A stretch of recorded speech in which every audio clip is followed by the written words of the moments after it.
بسم اللہ الرحمن الرحیم۔ تمام مہینوں کے اندر بھی شعبان کو ایک عظمت یوں حاصل ہے کہ ہر مہینہ اپنی جگہ قابل احترام ہوگا، مگر یہ مہینہ وہ مہینہ ہے کہ جیسے نبی انبیاء میں قابل احترام ہے، یہ مہینہ مہینوں میں قابل احترام ہے کہ پیغمبر اکرم سے اس کی نسبت ہو گئی ہے۔ لہٰذا یہ نسبت تو بہرحال باقی رہے گی، پہلی گفتگو سے لے کر آخری گفتگو تک، جب تک آپ کی خدمت کے اندر شعبان سے متعلق مناسبتوں کو منایا جاتا رہے گا۔ لیکن ان مناسبتوں پر گفتگو کرنے سے قبل ایک انداز اور ایک طریقہ کار اختیار کیا جائے گا، وہ یہ ابتدا میں ایک مسئلہ شرعی کو آپ کی خدمت میں پیش کیا جائے گا، مختصر سا وقت کے اعتبار سے، تاکہ ان دنوں کے مناسبتوں سے فائدہ اٹھاتے ہوئے کچھ نہ کچھ حد تک ایسی چیز کی جہاں پر انسان شریعت سے اگر نہ جانتے ہوئے کچھ بہتر عمل کر پائے، تو اس مہینے میں پروردگار عالم کی بارگاہ میں جب کسی سائل نے پیغمبر سے سوال کیا کہ اس مہینے میں آپ اس قدر اہتمام کیوں کرتے ہیں، پیغمبر اکرم کے سلسلے میں روایات ملتی ہیں۔ پیغمبر کے بارے میں چوتھے امام امام زین العابدین علیہ افضل الصلاۃ والسلام اللہم صلی علی محمد وعلی محمد روایت بیان کرتے ہیں کہ میں نے اپنے والد سے، انہوں نے اپنے والد یعنی چوتھے امام کے جد مولا کائنات سے فرماتے ہیں کہ جب شعبان کا مہینہ آنے والا ہوتا تھا، پیغمبر کی جانب سے ایک منادی مدینے کی گلیوں میں نکل جایا کرتا تھا۔ منادی اس دور کے اندر پیغام کو پہنچانے والا ہوا کرتا تھا۔ آج کی دور کا طرح کا دور تو نہیں تھا کہ جس کے اندر آپ نے سوشل میڈیا کے اوپر ایک نیوز جو ہے وہ چھوڑ دی اور اس کے بعد پھر وہ پہنچتی گئی اور کہیں نہ کہیں تک پہنچ گئی، حتیٰ یہ کہ بعض اوقات غلط نیوز اس قدر پہنچ جاتی ہے کہ پھر اس کو صحیح کرنا مشکل ہو جاتا ہے۔ لیکن اس دور کے اندر پیغام پہنچانے کا طریقہ یہ تھا کہ ایک منادی تھا، وہ گلیوں میں جاتا تھا، ندائیں دیا کرتا تھا، پیغام پہنچاتا تھا اور گلیوں سے ہوتا ہوا شہروں کے اختتام تک پہنچتا تھا۔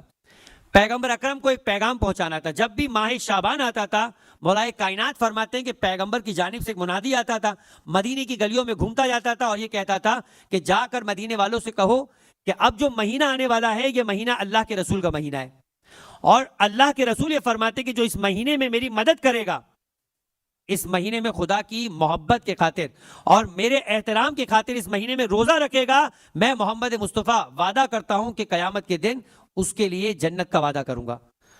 اب یہ دیکھیں شعبان کا مہینہ، لہٰذا عزیزان محترم جب سوال کیا راوی نے کہ آپ اس مہینے کا اتنا اہتمام کیوں کر رہے ہیں، تو جو جواب دیا اس جواب کی جانب توجہ رکھیے گا۔ فرمایا کہ اس لیے کہ اس مہینے میں اعمال کو بلندی ملا کرتی ہے، انسان مختلف اعمال کو انجام دیتا ہے مگر اس کا ہر عمل خدا کی بارگاہ میں بلند و متقرب نہیں ہوا کرتا۔ اسی لیے آپ دیکھتے ہوں گے کبھی کبھی آپ کا دل اس کیفیت میں آ جاتا ہے کہ وہ جو نماز انسان کے لیے ایک بوجھ ہے، لیکن اس کا دل چاہ رہا ہوتا ہے کہ وہ اور پڑھے۔ کبھی کبھی قرآن پڑھنے میں اتنا مزہ آ جاتا ہے کہ انسان کا دل کا ایک کنیکشن مل جاتا ہے، انسان جو ہے وہ قرآن مزید پڑھتا ہے۔ کبھی کبھی لمبی دعائیں اس کے لیے بوجھ نہیں بنا کرتی، وہ لمبی دعائیں پڑھنے کے اندر ایک لطف محسوس کرنا شروع ہو جاتا ہے۔ تو یہ جو کبھی کبھی کی بات ہے، یہ انسان کے لیے خدا کی توفیق ہے، اور یہ توفیق جب انسان کو مل جائے تو اسے ضائع نہیں کرنا چاہیے۔ فرمائے شعبان کا مہینہ کل کا کل اس توفیق سے بھرا ہوا ہے کہ خدا انسان کے ہر عمل کو اسی طریقے سے اپنی بارگاہ میں بلند کرنا چاہتا ہے اور عظمت تک پہنچانا چاہتا ہے۔ تو میں اس مہینے میں خاص اہتمام کی درخواست کیا کرتا ہوں لوگوں سے۔ اب یہ جو انسان کا عمل بلند ہو رہا ہے، بعض اوقات اس بلندی میں کچھ رکاوٹیں آ جایا کرتی ہیں۔ ان رکاوٹوں میں سے ایک رکاوٹ انسان کا لا علم ہونا اور انسان کا جاہل ہونا ہے۔ یہی وجہ ہے کہ فرمایا کہ عالم کا سو جانا جاہل کا پوری رات جاگ کر عبادت کرنے سے بہتر ہے۔ وجہ کیا ہے؟ وہ سوتا بھی ہے تو اسے معلوم ہے کہ کب سونا ہے اور کب اٹھنا ہے، اور جاہل عبادت بھی کرتا ہے تو اسے یہ نہیں خبر ہوتی کہ کب عبادت کرنی ہے اور کب عبادت اس کا خود سو جانا ہے۔ لہٰذا مولا کائنات کا وہ انداز کے فرماتے ہیں کہ شب ہجرت جو میں سویا وہ ایسا سویا کہ پھر اس کے بعد کبھی ایسا نہ سویا، اور وہ سونا خدا کی بارگاہ میں اتنا قبول ہو گیا کہ خدا جبرائیل کی جانب و میکائیل کی جانب نگاہ کر کے کہتا ہے تم میں سے کوئی کہ جو اپنے بھائی کی جان بچانے کے لیے اس انداز سے تلواروں کے سائے میں سوتا ہوا نظر آ جائے؟ تو وہ علی کا سونا خدا کی بارگاہ میں اتنا قابل قبول بن گیا۔ تو عزیزان محترم اب ہمیں کہیں نہ کہیں کوئی نہ کوئی کمی ہوتی ہے جو اعمال کی قبولیت کی راہ میں رکاوٹ بنتی ہے، اس کی بلندی کے راستے میں رکاوٹ بنتے ہوئے نظر آتی ہے۔ ایک وجہ اس کی انسان کے علم میں کمی ہے، اور یہی وجہ ہے کہ جس فرش عزا پر آپ آ گئے، یہ فرش عزا منسوب ہے اس ذات سید الشہداء حسین ابن علی ابن ابی طالب علیہ افضل الصلاۃ والسلام سے۔ درود پڑھے محمد وعلی محمد۔ ان کا بھی ایک انداز تھا، بچپن کے دنوں کے اندر امام حسن اور امام حسین مسجد نبوی میں نانا سے ملاقات کو جا رہے تھے۔ اور راستے میں ایک جگہ نانا کے صحابی کو، ایک بزرگ صحابی کو وضو کرتے ہوئے دیکھا. بہت مشہور واقعہ ہے. اس کا وضو ویسا نہیں تھا جیسا ہونا چاہیے تھا. لہٰذا اس سے سمجھ میں آیا کہ ضروری نہیں ہے کہ انسان بچپنے میں ہو تو لا علم ہو اور بزرگی میں پہنچ جائے تو اس کا عمل صحیح بھی ہو. عمل کے صحیح ہونے کا تعلق علم کے ساتھ ہوا کرتا ہے، جو بات میں بتانا چاہ رہا ہوں آپ کو. لہٰذا ایک مرتبہ حسن اور حسین نے رک کر چاہا کہ نانا کے صحابی کی اصلاح کرے. اب یہ انداز اور پیغام ہے امام حسین کا کہ اگر بڑھاپے میں ہم اپنے نانا کے کسی عام صحابی کی عبادت میں غلطی کو برداشت نہ کر سکے اور اس کی اصلاح کرنے کے لیے رکتے ہوئے نظر آئے تو فرش عزا پر آنے والے اپنے چاہنے والے کی عبادت میں خطا کو اور اس کی کمی کو کیسے برداشت کر پائیں گے. لہٰذا انسان کو اپنی عبادتوں کے صحیح ہونے کے لیے مسلسل اپنے علم میں اضافہ کرنے کی ضرورت ہے. وہ جو پروردگار عالم کا قول ہے سورہ مبارکہ جاسیہ کی آیت نمبر 18، ثم جعلناک علی شریعۃ من الامر فاتبعها ولا تتبع اهواء الذین لا یعلمون. ثم جعلناک علی شریعۃ من الامر، پھر اے حبیب ہم نے آپ کو قرار دیا ایک شریعت پر، ایک قانون عطا کیا ہے، زندگی گزارنے کا ایک دستور دیا ہے. ثم جعلناک علی شریعۃ من الامر، تو آپ اسی شریعت کے اوپر باقی رہے، فاتبع، اسی شریعت کی پیروی کریں. ولا تتبع اهواء الذین لا یعلمون، آپ ان لوگوں کی خواہشوں کے پیچھے مت جائے کہ جو لا علم و جاہل افراد ہوا کرتے ہیں. تو جاہلوں کی باتوں پہ چلنے والا مذہب اور راستہ کوئی اور ہوا کرتا ہے، خدا کی جانب سے بتائے ہوئے راستے پہ چلنے والا مذہب وہ ہوتا ہے جو مذہب نبی کریم صلی اللہ علیہ وآلہ وسلم ہوا کرتا ہے. درود پڑھے محمد و آل محمد پر.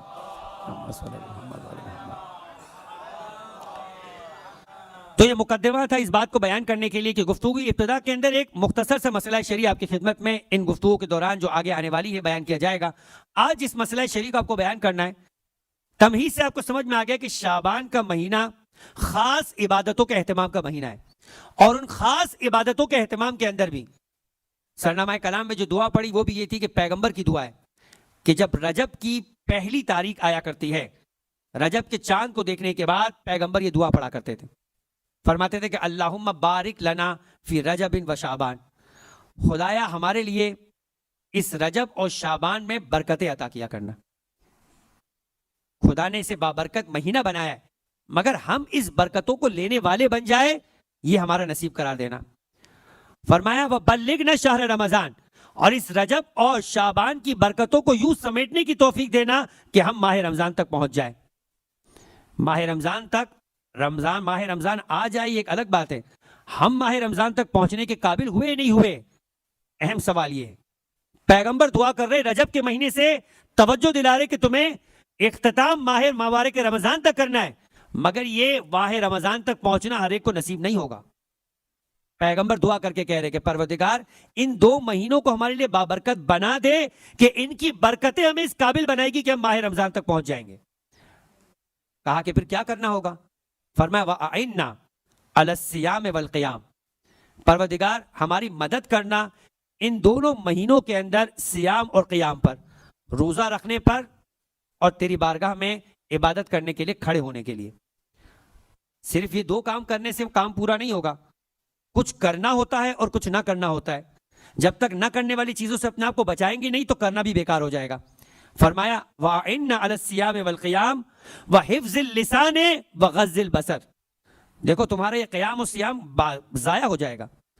تم نے بہت سیام کیے ہوں گے، تم نے بہت قیام کیے ہوں گے، مگر یہ ضائع ہو جائیں گے. وَحِفْظِ اللِّسَانِ، اگر تمہاری زبان نے تمہیں ضائع نہ کر دیا ہو. تمہاری زبان کی حفاظت کرتے رہنا، ورنہ تمہارا ہر عمل جو تم کر رہے ہو وہ کسی اور کے نامہ اعمال میں خود ہی منتقل کرتے جاؤ گے. کبھی جھوٹ بول کر، کبھی تہمت لگا کر، کبھی غیبت کر کے، کبھی اپنی زبان سے کسی مومن پر طنز یا اس کو برا بھلا کہہ کر. وغض البصر، اور دیکھو جو زبان نہیں کر پاتی وہ پھر آنکھیں کرنا شروع کر دیتی ہے. تمہاری آنکھیں حرام کو نہ دیکھیں کہ جس کے بعد تمہارے لیے کیے گئے تمہارے اعمال کی برکتیں ختم ہو جائیں. ہم نمازیں پڑھتے ہیں الحمدللہ، آل محمد کے چاہنے والے، دعائیں پڑھنے کا بھی موقع مل جاتا ہے. کم سے کم اتنا قرآن تو پڑھتے کہ جب کسی سے پوچھا کہ تم قرآن پڑھتے ہو، کہا کیوں نہیں پڑھتا، اپنی ہر نماز کے اندر الحمد سورہ پڑھتا ہوں، یہ قرآن ہی تو ہے. تو کم سے کم اتنا قرآن تو پڑھ لیتے ہم. تو جب اتنا پڑھ لیتے ہیں اور اتنی دعائیں کر لیتے، پھر بھی کیوں ہمیں ایسا لگتا ہے کہ وہ توفیقات حاصل نہیں ہو پاتی؟ اس لیے کہ وہ حفظ اللسان و غض البصر کا کام نہیں ہو پاتا. اور شارجہ اور UAE کے اندر رہتے ہوئے یہ امتحان تو پھر اور زیادہ شدید ہو جاتا ہے کہ جہاں پر انسان کو اپنی آنکھوں کو بچانا یہ واقعاً انسان کے لیے گویا یہ کہا جائے کہ خطبہ حمام جو مولا کائنات نے متقین کی صفات کے لیے بیان کیا تھا، ان علاقوں میں رہتے ہوئے تو وہ باکمال ہے کہ جو اپنی آنکھوں کو بچا لے. بہت کچھ بچ جایا کرتا ہے پھر اس کی وجہ سے، اگر انسان کی زبان حرام سے محفوظ رہے اور انسان کی آنکھیں زبان سے محفوظ رہیں. اس کے بعد فرمایا کہ اگر ایسا نہ ہوا تو کیا ہوگا؟ پیغمبر فرما رہے وَلَا تَجْعَلْنَا حَظَّهُ مِنْهُ الْجُوعَ الْعَطَشَ، اے پروردگارا ایسا نہ ہو کہ یہ دونوں مہینے ہم سے گزر جائے اور ہمارے نصیب میں سوائے بھوک اور پیاس کے اور کچھ نہ آئے. روزہ تو رکھ رہا ہے انسان، قیام تو کر رہا ہے، مگر وہ مولا کائنات کا کہنا ہے کہ کتنے ہی ایسے قرآن پڑھنے والے ہیں کہ قرآن جن پر لعنت کرتا ہے، اور کتنے ہی ایسے روزہ رکھنے والے ہیں کہ جنہیں ان کا روزہ سوائے بھوک و پیاس کے کچھ عطا نہیں کرتا. یہاں فرما رہے وَلَا تَجْعَلْنَا حَظَّهُ مِنْهُ الْجُوعَ وَالْعَطَشَ کہ اے پروردگارہ، پیغمبر فرما رہے کہ یہ رجب و شعبان یوں نہ گزر جائے کہ کہنے کو تو ہم نے کہا کہ ہم نے رجب و شعبان کے تمام روزوں کو رکھا مگر سوائے بھوک و پیاس کے کچھ نصیب نہ آیا. یہ رجب کے مہینے میں پیغمبر اہتمام کر رہے ہیں اور ہم شعبان کے مہینے تک آ گئے. تو روزہ ایک اہم عبادت ہے. مسئلہ شریع کو بیان کروں تاکہ گفتگو کو آگے بڑھاؤں.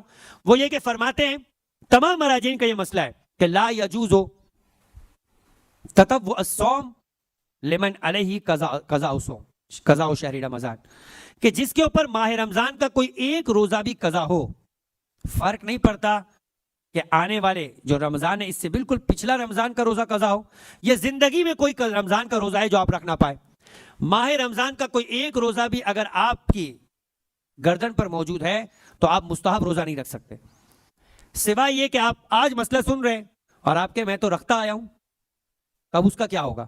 جو روزے آپ رکھ چکے ہیں یہ خدا کا فضل ہے یہ بھی انسان پر کہ فرمایا کہ جو رکھ لیا لا علمی کے اندر جہالت میں بھول کر، وہ سارے روزے خدا کی بارگاہ میں ایکسیپٹیڈ قبول ہو گئے. لیکن جب آپ کے علم میں آ گیا تو اب حتیٰ یہ کہ اگر آپ کو مغرب سے پہلے بھی خبر ہو گئی کہ آپ اپنے قضا روزے کی وجہ سے مستحب روزہ نہیں رکھ سکتے تو آپ کا مستحب روزہ ختم ہو جائے گا. البتہ روزہ روزے سے بدل سکتا ہے یہ نہیں کہ آپ کہیں ٹھیک ہے میں پھر قضا رکھ لیتا ہوں کیونکہ روزہ تو رکھنا چاہ رہا تھا. تو ظہر سے پہلے معلوم ہو تو آپ چونکہ نیت کر سکتے، ظہر کے بعد آپ جو ہے وہ مستحب روزے کو واجب روزے کی جانب نہیں لا سکتے. کوئی بھی روزہ اگر آپ ظہر سے پہلے نیت کو تبدیل کرنا چاہتے یا صرف آپ نے روزہ ہی نہیں رکھا، آپ اٹھے ڈائریکٹ دن میں 11 بجے، آپ پہ ماہ رمضان کا قضا روزہ ہے، آپ نے سحری بھی نہیں کی مگر آج دل چاہ رہا ہے کہ روزہ رکھ لیں، ظہر سے پہلے آپ نیت کر کے روزہ رکھ سکتے ہیں اگر آپ نے کوئی مبتلات روزہ انجام نہیں دیا. ظہر کے بعد آپ نیت کر کے روزہ نہیں رکھ سکتے. مستحب روزے کی فضیلت اور اس کا طریقہ کار کچھ اور ہے، وہ مغرب سے اتنی دیر پہلے کہ جس میں ایک انسان نیت کرتا ہے اگر کوئی مبتلات روزہ انجام نہیں دیا، کسی دن آپ آئے ویکینڈ کے اوپر تھکے ہوئے تھے، فجر کی نماز پڑھی اور سو گئے اور ناشتہ آپ کو نصیب نہیں ہوا، شام کو 5 بجے آپ کی آنکھ کھلی، آپ کہہ رہے اتنے وقت تو ویسے ہی کھانا نہیں کھایا، اب 1.5 گھنٹہ ہی رہ گیا ہے تو اتنا تو برداشت کر سکتے ہیں. کیا نیت کر کے مولانا صاحب روزہ رکھ سکتے ہیں؟ مستحب روزے کے اندر یہ سہولت موجود ہے کہ آپ مغرب سے پہلے، پروردگار چاہتا ہے کہ بہانہ ملے، موقع ملے، اور میرا بندہ اگر میرے قریب آنا چاہتا ہے تو اسے یہ قریب اور موقع آنا دے دے، وہی ثواب ملے گا جو شعبان کے اندر باقاعدہ سحری کر کے روزہ رکھنے والے کو مل رہا تھا، کیونکہ اس کو مستحب رکھنے روزے کی اجازت ہے.